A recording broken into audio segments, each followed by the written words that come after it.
الحمد للہ رب العالمین والصلاة والسلام علی الانبیاء والمرسلین اعوذ باللہ من الشیطان الرجیم بسم اللہ الرحمن الرحیم رب اشرح لی صدری ویسر لی امری واحلل عقدۃ من لسانی یفقہوا قولی واجعل لی وزیرا من اہلی۔ محترم سامعین، السلام علیکم ورحمۃ اللہ وبرکاتہ۔ الحمدللہ قرآن پاک کا مطالعہ ہمارا جاری ہے۔ سورہ توبہ کی آیت نمبر 29 تک ہم پڑھ چکے ہیں۔ آج انشاءاللہ آیت نمبر 30 سے آیت نمبر 33 تک پڑھیں گے۔ اعوذ باللہ من الشیطان الرجیم بسم اللہ الرحمن الرحیم۔ وقالت اليہود عزیر ابن اللہ وقالت النصارى المسیح ابن اللہ۔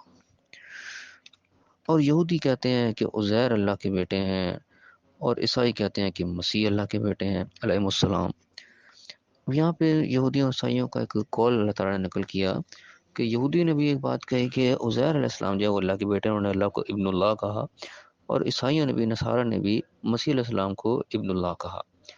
اب یہ ابن اللہ کے بظاہر معنی تو یہ ہے کہ اللہ کا بیٹا انہوں نے اس کو کہا، اور انہوں نے کہا بھی ہے یقیناً، لیکن ہم لغت کا مطالعہ کریں تو یہ ابن کا لفظ جو ہے یہ ایک تو بیٹے کے معنوں میں تو استعمال ہوتا ہی ہے، لیکن ایک یہ مجازی معنوں میں بھی استعمال ہوتا ہے کہ جس طریقے سے انسان کو کسی چیز کے ساتھ لگاؤ ہوتا ہے، کسی کے ساتھ اس کے کوئی انسیت ہوتی ہے، انسان کسی کی طرف میلان ہوتا ہے کسی چیز کا، اس اعتبار سے بھی اس کو اس چیز کا ابن کہہ دیا جاتا ہے، بیٹا کہہ دیا جاتا ہے۔ ایک محاوراتی طور پہ بھی یہ لفظ استعمال ہوتا ہے عرب کے اندر۔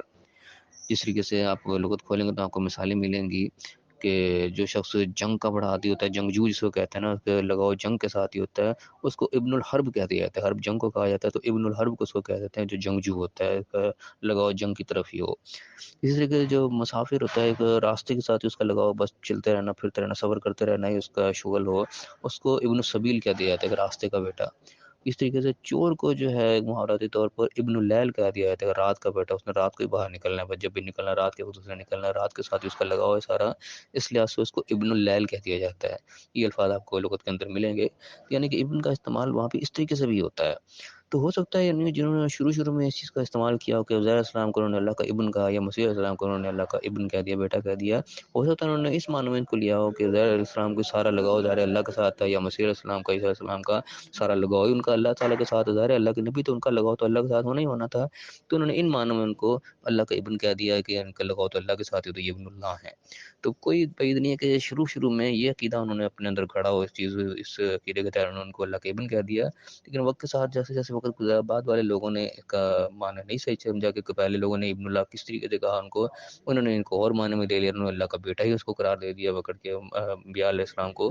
تو یہ انسان کے شیطان کا ایک طریقہ کار بھی ہوتا ہے انسان کو گمراہ کرنے کا، وہ ہلکی سی جو ہے ہلکا سا انسان کو بس رستے سے ہٹاتا ہے کہ اس کو محسوس بھی نہیں ہونے دیتا، وہ غیر محسوس طریقے سے انسان ایک کام کر بیٹھتا ہے، وہ کہتے ہیں بس ٹھیک ہے، اس سے کیا فرق پڑتا ہے، وہ اپنے ایک علیحدہ سوچ کے تحت ایک کام کر بیٹھتا ہے، لیکن اس کام کا نتیجہ جو ہوتا ہے آہستہ آہستہ آہستہ کہیں سے کہیں نکل جاتا ہے۔ یہ شیطان کا بڑا یعنی کہ ہر بار انسان کو راستے سے ہٹانے کا۔ تو یہ ممکن ہے کہ انہوں نے شروع میں اس کو ان معنی میں لیا ہو جو کہ لغت کے اندر دیے گئے ہیں۔ اگر اللہ نے فرمایا کہ ذالک قولہم بافواہہم، یہ ان کے منہ کی باتیں تھی بس، یضاہئون قول الذین کفروا من قبل، تو ان لوگوں کی بھی باتیں ان سے آپس میں اسی طریقے سے مکس اپ ہوگی، ان سے ملتی جلتی ہوگی، ان کی ریس کرنے لگے یہ بھی جس طریقے سے پہلے لوگوں نے کفر کیا تھا۔ یعنی کہ یہاں خاص طور پہ دیکھیں اس آیت کے اندر اللہ نے کوئی خاص گرفت نہیں کی اس کے اوپر کہ انہوں نے ان کو ابن اللہ کہا، تو اللہ نے کوئی خاص یہاں پہ غصے کا اظہار بھی نہیں کیا، بس سمپل سی بات کی کہ ذالک قولہم بافواہہم، ان کے منہ کی باتیں تھی، ان کے منہ سے انہوں نے بس کہہ دیا ابن اللہ کہہ دیا، اس طرح ابن السبیل کہہ دیا، کسی کو ابن اللیل کہہ دیا۔ اب چور کے لیے ظاہر ہے ویسے تو سرقہ کا سارقہ کا لفظ ہوتا ہے، سارے کو سارے چور کو کہتے ہیں، لیکن وہ ابن اللیل بھی کہہ دیتے ہیں اس کو، ایک منہ کی کہنے کی بات ہے بس۔ تو اللہ نے یہاں بھی اس کو بس منہ کی کہنے کی بات کہا، کوئی خاص گرفت نہیں کی، کیونکہ وہاں دوسری آیت میں جہاں پہ انہوں نے ولد کا لفظ استعمال کیا، وہ قالوا اتخذ اللہ ولدا، انہوں نے اللہ نے اولاد بنائی ہے، وہاں پہ اللہ تعالیٰ نے جو ہے وہ سختی کا وہاں پہ مظاہرہ کیا کہ قریب ہے کہ آسمان گر پڑے، زمین شق ہو جائے، زمین پھٹ جائے، انہوں نے اللہ کی جو ہے اولاد انہوں نے ڈکلیئر کر دی کہ اللہ نے اولاد بنائی ہے اپنی، وہاں پہ اللہ تعالیٰ نے سخت غصے کا اظہار کیا جہاں پر انہوں نے اولاد کا تذکرہ کیا۔ ابن کے لفظ پہ اللہ تعالیٰ نے وہ گرفت نہیں کی جو کہ وہاں پہ کی ہے۔ تو معلوم ہوتا ہے کہ شروع میں یہ ابن اللہ کا لفظ جو ہے شاید انہوں نے اسی معنی میں لیا ہو کہ ان کا لگاؤ جو وہ اللہ کے ساتھ تھا، تو اس معنی کے تحت انہوں نے ان کو ابن اللہ کہہ دیا، لیکن بعد والوں نے اس کا کچھ کا کچھ بنا دیا۔ یہاں پہ اللہ تعالیٰ کہہ رہا ہے کہ ان کی باتیں پہلوں سے ایسی مکس ہو گئیں. پہلے بھی لوگوں نے یہی کہا تھا. انہوں نے ابن اللہ کہہ دیا تھا مسیح علیہ السلام کو یہودی، اور وہ یہود نے عزیر علیہ السلام کو کہہ دیا تھا. ان کی باتیں آپس میں مکس اپ ہوئی، ان کی نقل کرنے لگی. ابھی اگے لگا کرے قاتلہم اللہ انا یؤفکون، خدا انہیں ہلاک کرے کس چکر میں پڑ گئے، یعنی کہ کیا کہ انہوں نے اپنے پاس سے نام گھڑ لیے ہیں، کہاں سے کہاں یہ کس ٹریک کے اوپر نکل گئے ہیں. یہ اللہ تعالیٰ نے تھوڑی سی ناراضگی کا اظہار کیا ان الفاظ میں. آگے اللہ تعالیٰ ان کے ایٹیٹیوڈ کو تذکرہ کر رہا ہے کہ وہ کیا کرتے تھے. فرمایا کہ اتخذوا احبارهم ورهبانهم اربابا من دون اللہ والمسیح ابن مریم.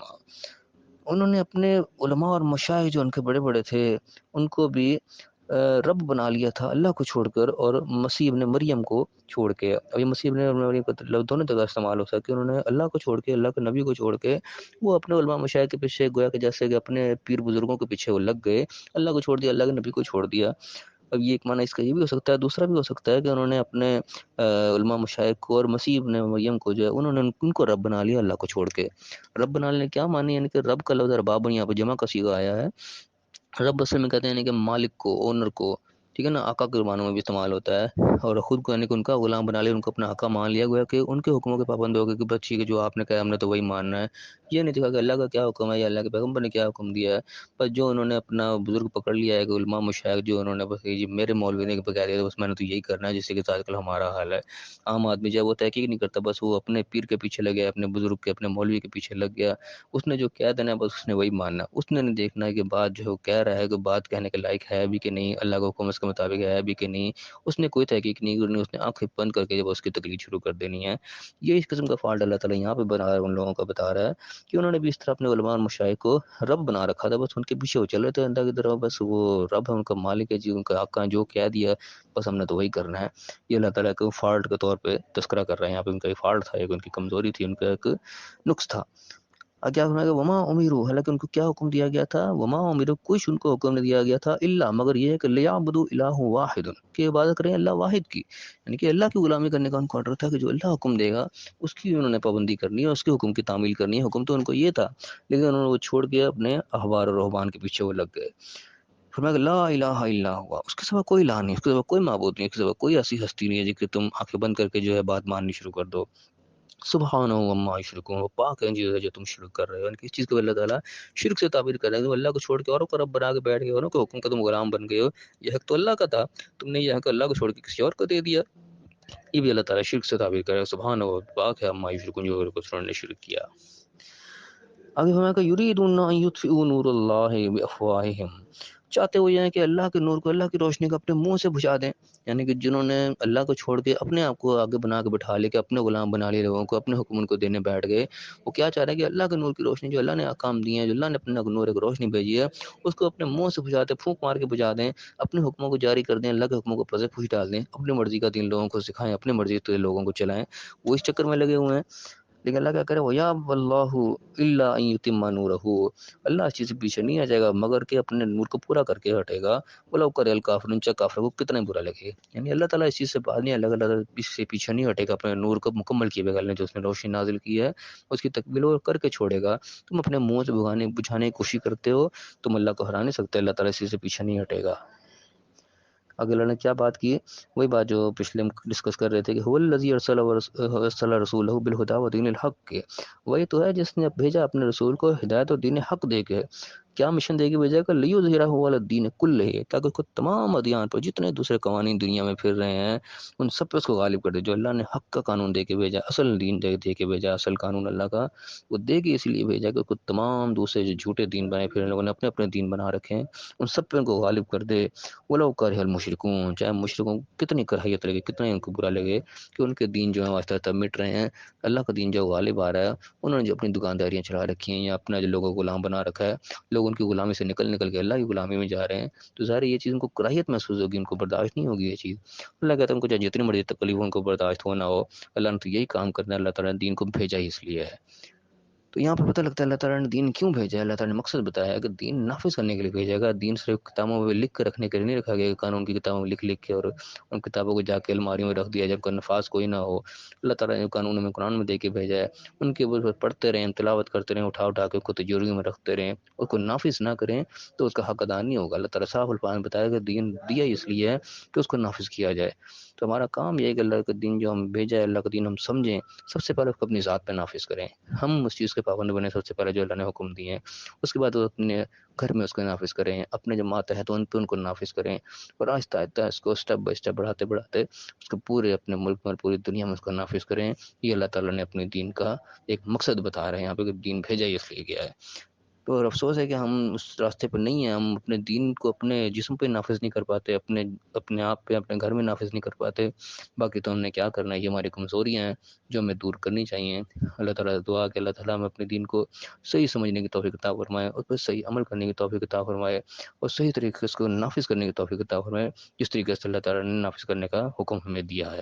اللہ تعالیٰ ہمیں صحیح سمجھنے صحیح عمل کرنے کی توفیق عطا فرمائے، اور دنیا اور آخرت دونوں جگہ کامیاب فرمائے، آمین۔